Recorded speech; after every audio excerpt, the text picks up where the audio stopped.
Hello, this is Paul Johnson for Film Obsessive, and I am here today with Christine Handy. Christine is an accomplished model, spokesperson, speaker, and ambassador for cancer-related causes. She is the author of the best-selling book, Walk Beside Me, and also with us today is the award-winning director, Ziad Hamzeh, who is writer, director, and co-producer of the film adaptation, Hello Beautiful, which is based on Christine's book. And Christine, I should mention, is also one of the executive producers for the film. So hello and welcome to you both. Hello, Thank you. Paul. Thank you for having us. I'm so eager to hear both of your stories, really. Let's begin with you, Ziad. Could you just tell us a little bit about the film, Hello Beautiful? Indeed, the film is an actual depiction of Christine Handy's life. It's not only inspired by her, but it is literally as close to her struggles, pains, and triumphs, in which Christine, as you probably have read, was a model in which, at the top of her career, contracted, unfortunately, breast cancer, and it was her journey on a roller coaster down into hell, and her ability to find the warrior inside of her and come back up again. That is basically what the story of the film is. And I have seen the film, and it is a moving story. And Christine, I'd just like to ask you to go back in time a little bit and tell your story, especially perhaps as you translated it, if you will, into your book, Walk Beside Me. So my journey started really when I was about 11 years old. That's when I started modeling. So you can imagine that type of external pressure from a young age. And that's what you learn. You learn that your value is dependent on things that are really not of value, it turns out. And so when I was diagnosed with breast cancer after a 30-year career in the modeling industry, I realized that my self-esteem was completely dependent on things that were being taken away. So as an example, I was losing my beauty, losing my hair, losing my chest, losing some relationships. We can all put our time and energy into material things and things outside of us, but does that stuff really matter? No, because that can all be stolen or taken away. So it was in that duress. One, I was diagnosed with breast cancer at 41, which was shocking. I was a self-proclaimed athlete, allergic to sugar, no family history. So other than the shock, I was really questioning my value in society, value in my family, value in with my friends. And I just realized that in the first few months of cancer that I was doing it wrong, that I had put my faith into things and not people. And I'd put my my success was based on, again, external things, and that had nothing to do with who I was inside. So I really had to go deep and dig into who was Christine Handy. And what I found out was I had a lot of determination and grit and grace. And so I said to myself during that very difficult time when I was very ill and 15 months of chemotherapy. So I had a lot of time with people, but a lot of time by myself because breast cancer is a very lonely disease. Imagine cancer is in general a lonely disease. And so during that introspective time, I thought, well, if I can reinvent my life, if I can do it differently, then maybe I can be a light to somebody else. Maybe I can use my story of how I did it wrong to show somebody how to do it right. And maybe I can encourage somebody at a young age to work on their self-esteem and not work so hard on materialism or work so hard on trying to get society to love them. And so it's this great transformation between, really trying to follow the path of society to following my own path. And now my light and my drive to serve is what stewards me. It has nothing to do with people whether people like me, whether I get the next modeling job. It's not transactional. So it's been a complete 180 shift. And so I thought if I could write the book and possibly get the movie made, well, wouldn't that make a splash in the world? Wouldn't that help a whole lot of people? Well, I think it's certainly done that. And your book has been out for a while, and the two of you have been planning for this film, Hello Beautiful, for some time now. Is that correct? Well, about 6 years. So it's been a long journey That's a to get. little longer than normal. I take it you were interrupted for a time by COVID? Well, certainly that was part of it.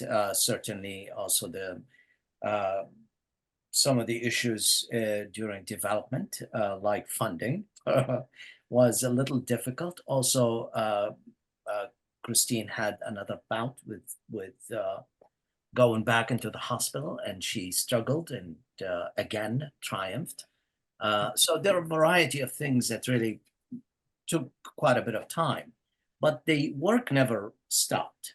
So the script was continuous work to evolve it to the place where it becomes as impactful as what Christine had intended for the book itself to be. And so it wasn't a bad thing, actually. It was a good thing for us to be able to take the proper time to allow the story to mature, and also not only to become as personal as possible, but also to become a representational film about all women who are dealing with such an issue, unfortunately.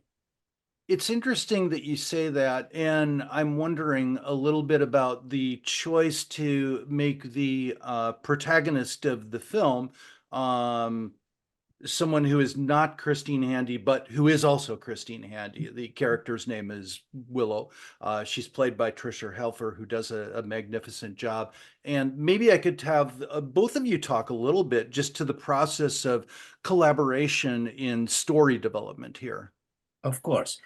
Christine, I'll let you start first, and then I'll fill in. Well, you know, it like Ziad said, it's taken years to mold the script, because if you read my book, there's two other major illnesses that I went through before breast cancer, which were important, I thought, in the beginning for the film, because it's this downward spiral, which at the onset of the breast cancer, it's like, you've got to be kidding me. Like, it was just enough. I mean, I was distraught. I was in a total emotional paralysis. And it wasn't just the diagnosis, it was these other things that had compounded. And so I worried that if we didn't have those things, it would be like, well, why is she so, you know, suicidal, and why is she so mentally um distorted? But the truth is, there was some, when Ziad really wrote the original script, that my arm situation was in it. And it kind of confused the story. And so Ziad gave it to several people that he trusted to read the script, and they all said to him, you know what, I think you need to cut certain things out, and this is one of them. And it was the right decision. As you saw with the film, it's very clear and it's very organized, and the arcs are impressive the way they work with all of the characters. That couldn't have happened if we had kept the script from 4 years ago. It was almost like when I ended up in the hospital with breast implant illness, and those other pauses, they were meant for this film to stop. It had to be changed to get to where we are today. So I'm very grateful for that. So, one of the interesting things, as you live with a story and you live with a character, and in my case here, I had the incredible opportunity to get to know the main character, which is Christine. So in developing that relationship between us, and building on the sense of trust that I am going to do justice to the story, I absolutely committed to getting to know her, to getting to know the little details of what made her tick, things in which, stories sometimes ignore, because we go to the big thing and that's it, and everything is really driven by that. And in this case, what I wanted to find are the little tiny elements that made the whole, that made everything becomes three-dimensional rather than flat on the screen. And in the various research and development process, what I discovered is that this is really not only Christine's story. Christine is the driving force because she is the one who's struggling against the disease itself. But there are other people within her circle that had that much investment in Christine's life. Thus, their own struggle had to be absolutely planted within the pages and words of the script to do justice. It was not only to know Christine, but to know what happened and all the elements in Christine's life that contributed to the making of who this woman is. So the time really allowed me to be able to investigate that thoroughly and then find the exact platform that we needed to stand upon, and go from there. You know, it is it is a moving story, and I appreciate having had the opportunity to witness it unfold on screen. And I also respect the fact that it is a story that does, you know, speak to and for many other women who have had to suffer this same disease, and more young women are suffering it seems, today. More than ever, which is another topic that I'd like to raise in just a second. But I also just wanted to ask the two of you to comment on what I see as kind of an unusual working relationship.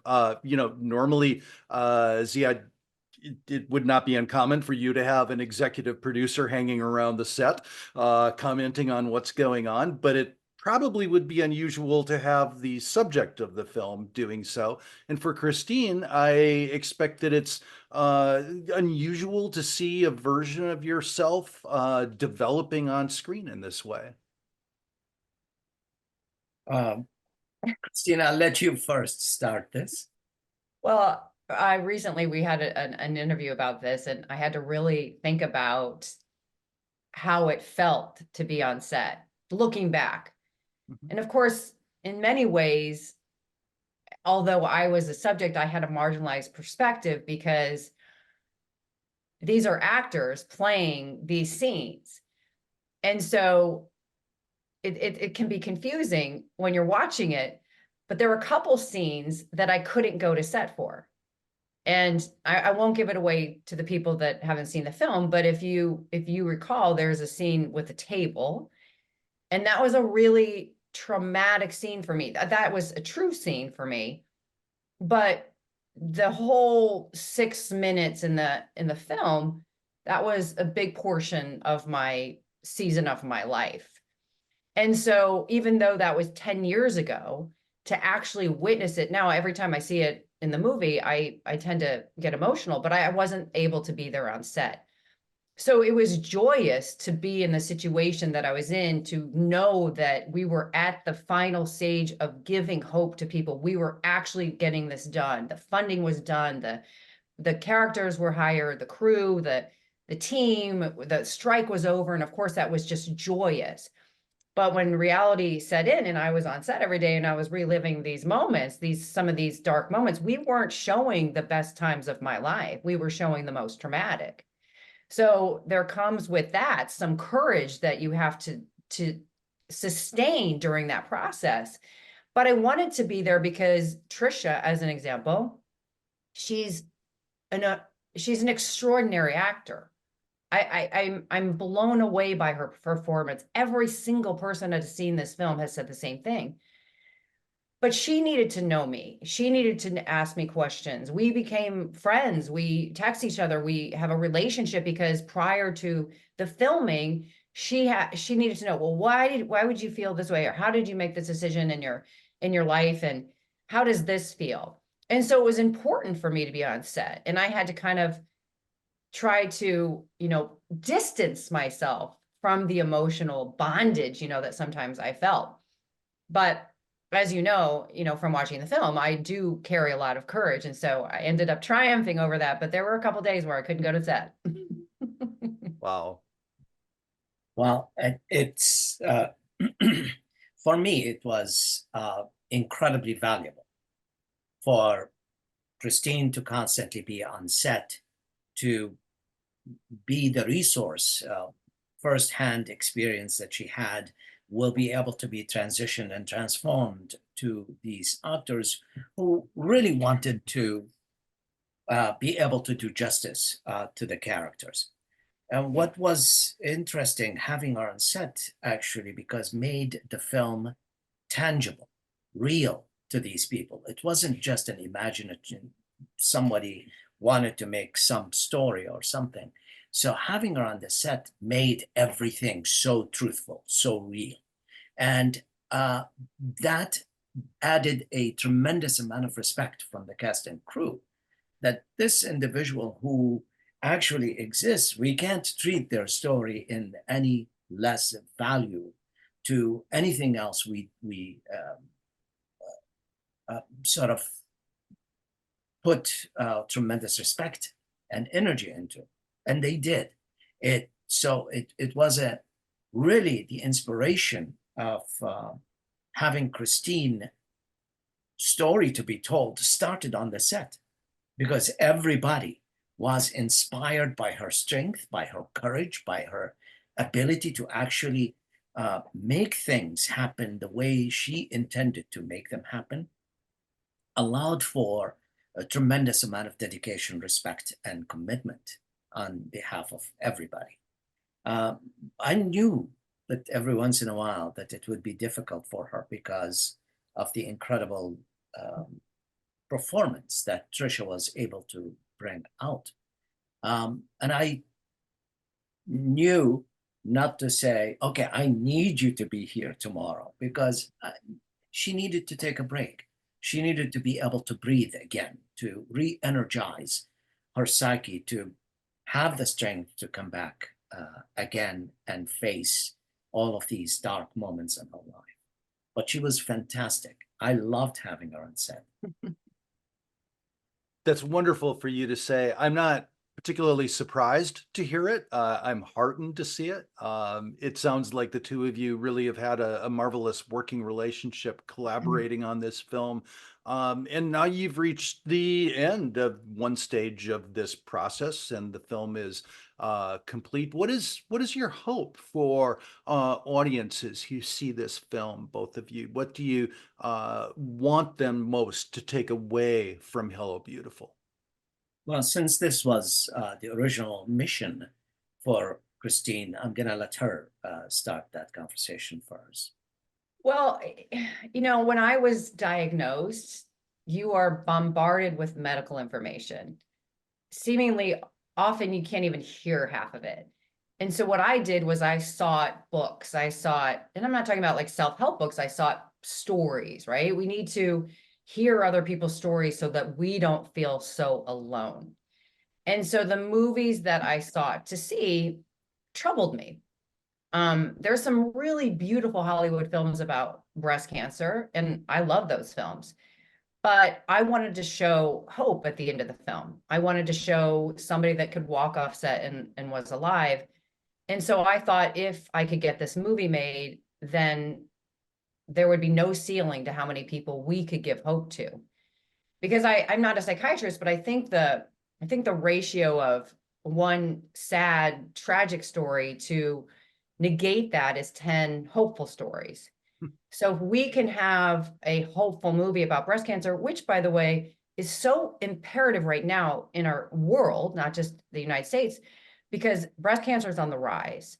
And it's like you said, it's not necessarily an older generation of people, it's much younger.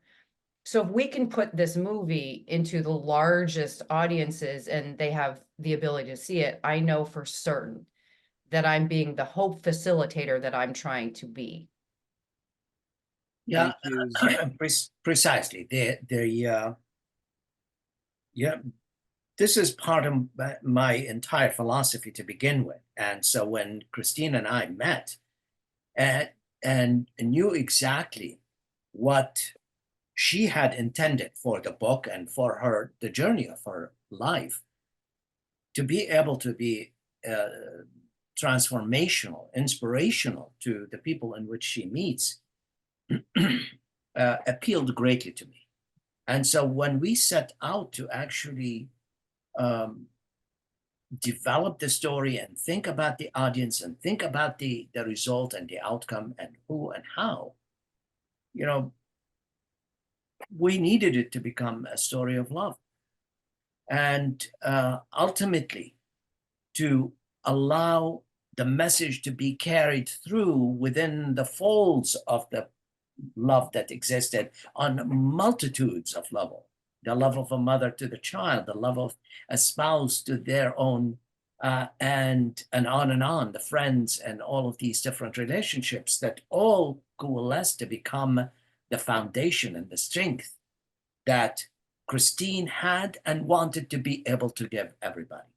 So we saw the challenges, we saw the dark times in her life as well as in theirs, but we also saw what it takes to be able to become 100% committed to the idea of allowing people to experience such positive transformation. And hopefully that's, you know, what will come across in the film, as many people have already stated. But until we see it, you know, in the out there in the big world, we're hopeful that it is a positive message. That is indeed a message that the film and its story and your story, Christine, conveys, and I'm grateful for the opportunity to have seen it and to have talked with both of you today. Do we know where and when yet audiences will be able to see Hello Beautiful? Well, hopefully it will be sometime around the late falls or early January. We're still working on the details of how to make sure that this finds the proper home for it. And we're taking our time. We're not rushing to just put it on any platform, because it's not necessarily going to serve the story and its mission. We want people to benefit from this. We want people to be inspired by this. So we're taking the time to be able to find the right home. I'd just like to thank both of you for getting this out into the world. To you, Christine, for sharing your story first with your book and then with this film, and Ziad, for dedicating your time and your talent to this story. And I hope that in the future it reaches the widest audience possible. So I'd like to thank you on behalf of Film Obsessive for speaking with both of us today, and wish you and Hello Beautiful the very best of futures. Well, thank you so much for having us. And indeed, it has been a pleasure. Thank you.